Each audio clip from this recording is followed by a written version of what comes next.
আসসালামু আলাইকুম। সংবাদে আপনাদের সবাইকে স্বাগত জানাচ্ছি। আমি ফিরোজ তোহা। শুরুতেই সংবাদ শিরোনাম।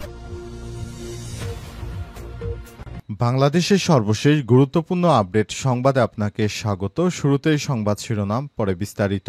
প্রথমেই জানাবো, পূজায় আওয়ামী লীগের আমলের চেয়েও ৩ কোটি টাকা বেশি দিচ্ছি বললেন স্বরাষ্ট্র উপদেষ্টা।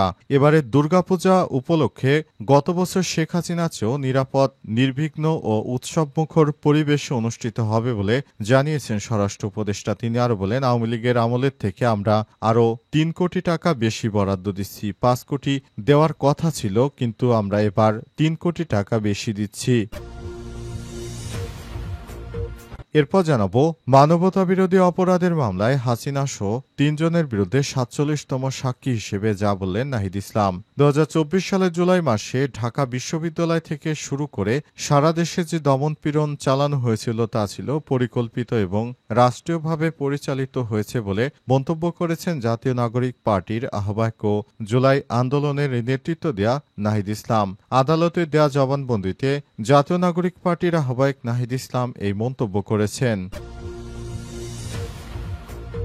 এদিকে ফেব্রুয়ারিতে অবাধ নির্বাচন আয়োজনে অঙ্গীকার বললেন প্রধান উপদেষ্টা। আগামী বছরের ফেব্রুয়ারিতে প্রথমার্ধে অবাধ, সুষ্ঠু, স্বচ্ছ ও উৎসবমুখর জাতীয় নির্বাচন আয়োজনের প্রতিশ্রুতি পুনর্ব্যক্ত করেছেন অন্তর্বর্তীকালীন সরকারের প্রধান উপদেষ্টা প্রফেসর ড মোহাম্মদ ইউনূস। এবারে জানাবো, বিমানের pilot captain Muntasir Rahman Saudi আরবের জেদ্দার বিমানবন্দরে আটক। বিমান বাংলাদেশ এয়ারলাইন্সের পাইলট ক্যাপ্টেন মুনতাসির রহমান আজ জেদ্দা বিমানবন্দরে আটক হয়েছেন। পাসপোর্ট ছাড়া ফ্লাইট করায় জেদ্দা ইমিগ্রেশন তাকে জিজ্ঞাসাবাদের পর আটক করে। বোয়িং ৭৭৭ উড়োজাহাজের পাইলট মুনতাসির এর আগেও বিভিন্ন সময় নানা ঘটনার সৃষ্টি করেছেন। এবং সর্বশেষ জানাবো, অভিযানে পুলিশের উপর হামলা, অস্ত্রসহ ১১ রোহিঙ্গা গ্রেপ্তার। কক্সবাজারের টেকনাফে রোহিঙ্গা ক্যাম্পে অভিযানের সময় আর্মড পুলিশ ব্যাটালিয়ন এপিবিএন এর উপর হামলা করেছে একদল ডাকাত। ডাকাতির প্রস্তুতির খবর পেয়ে অভিযানে গিয়ে হামলার শিকার হন পুলিশের সদস্যরা। আজ টেকনাফ নয়াপাড়া রেস্টার্ট ক্যাম্পের সি ব্লকের বিকাশ মোড়ে এই ঘটনা ঘটে। এ সময় ডাকাতরা পুলিশকে লক্ষ্য করে ৪০ থেকে ৫০ রাউন্ড গুলিবর্ষণ করে। পরে ক্যাম্প থেকে বন্দুক ও দেশীয় অস্ত্রসহ ১১ জন রোহিঙ্গাকে গ্রেপ্তার করে পুলিশ। প্রিয় দর্শক, এতক্ষণ শুনছিলেন সংবাদ শিরোনাম, এবারে বিস্তারিত। তবে তার আগে বন্ধুরা, অনুরোধ থাকবে এই সংবাদটিতে একটি লাইক দিন। এই চ্যানেলে আপনি নতুন হয়ে থাকলে আমাদের সংবাদটি দেখতে দেখতে চ্যানেলটি সাবস্ক্রাইব করে রাখুন। কমেন্ট করে বন্ধুরা আপনার মূল্যবান মতামত জানিয়ে দিন আপনি বিশ্বের কোন দেশ থেকে বা বাংলাদেশের কোন স্থান থেকে আমাদের সংবাদটি দেখছেন এবং শুনছেন। আর বন্ধুরা, এই সংবাদটি আপনার সোশ্যাল মিডিয়া ফেসবুকে শেয়ার করে বন্ধুদেরও দেখার সুযোগ করে দিন। এবারে বিস্তারিত। পূজায় আওয়ামী লীগের আমলের চেয়েও ৩ কোটি টাকা বেশি দিচ্ছি বললেন স্বরাষ্ট্র উপদেষ্টা।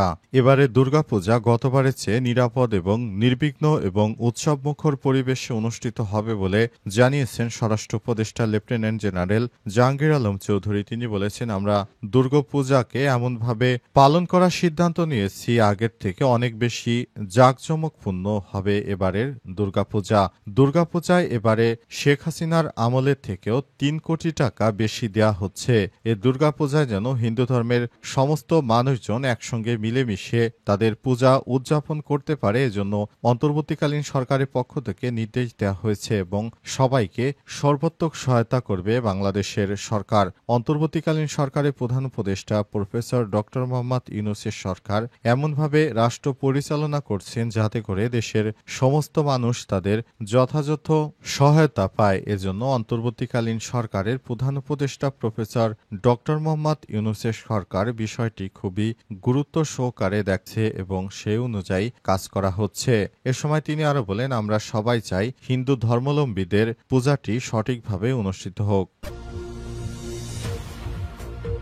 মানবতাবিরোধী অপরাধের মামলায় হাসিনাসহ ৩ জনের বিরুদ্ধে ৪৭তম সাক্ষী হিসেবে যা বললেন নাহিদ ইসলাম। ২০২৪ সালে জুলাই মাসে ঢাকা বিশ্ববিদ্যালয় থেকে শুরু করে সারা দেশে যে দমন-পীড়ন চালানো হয়েছে তা ছিল পরিকল্পিত রাষ্ট্রযন্ত্র ব্যবহারের মাধ্যমে পরিচালিত হয়েছে বলে মন্তব্য করেছেন জাতীয় নাগরিক পার্টির আহ্বায়ক ও জুলাই আন্দোলনের নেতৃত্ব দেয়া নাহিদ ইসলাম। আজ আদালতে দেয়া জবানবন্দিতে জাতীয় নাগরিক পার্টির আহ্বায়ক নাহিদ ইসলাম এই মন্তব্য করেছেন। জুলাই মাসে ঘটে যাওয়া ছাত্র আন্দোলন সেই প্রেক্ষাপটে সংঘটিত সহিংসতা এবং মানবাধিকার লঙ্ঘনের অভিযোগে দায়ের করা মামলায় তিনি ৪৭তম সাক্ষী হিসেবে আংশিক জবানবন্দি দিয়েছেন। মামলার অপর ২ আসামি হলেন তৎকালীন স্বরাষ্ট্রমন্ত্রী আসাদুজ্জামান খান কামাল এবং সাবেক পুলিশ মহাপরিদর্শক চৌধুরী আবদুল্লাহ আল মামুন। জবানবন্দিতে নাহিদ ইসলাম বলেন, ২০২৪ সালে ১৪ জুলাই শেখ হাসিনা এক সংবাদ সম্মেলনে আন্দোলনকারী শিক্ষার্থীদের রাজাকারে বাচ্চা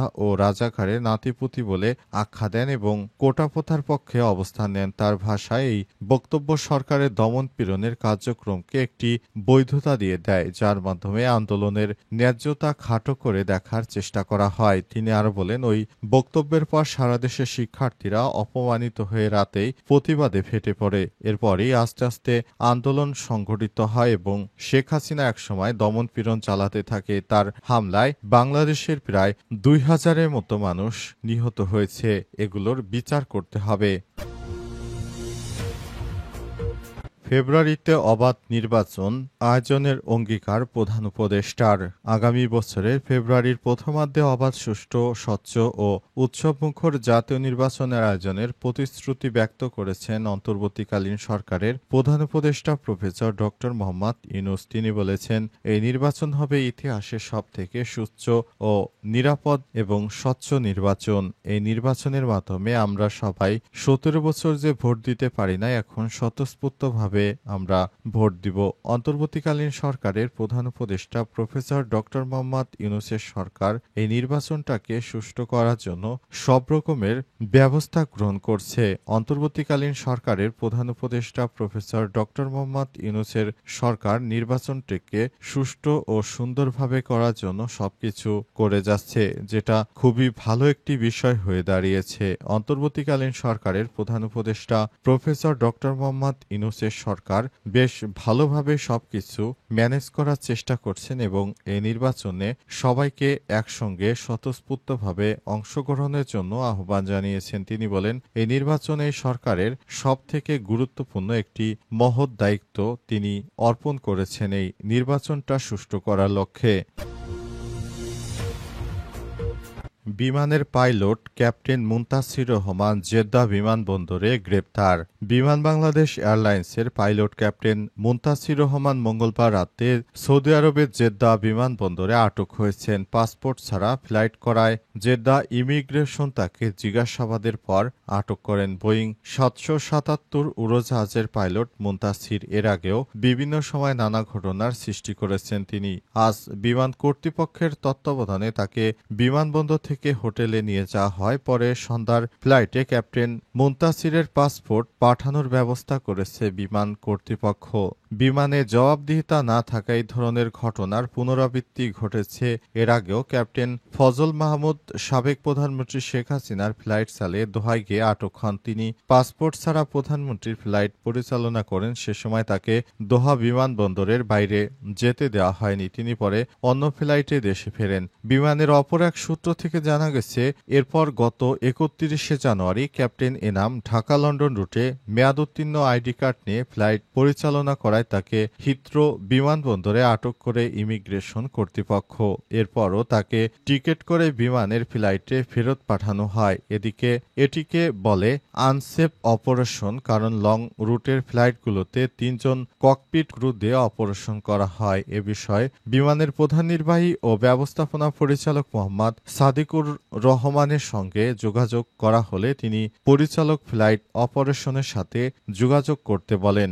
অন্তর্বর্তীকালীন সরকারের প্রধান উপদেষ্টা এ বিষয়টি খুবই গুরুত্বের সঙ্গে দেখছে।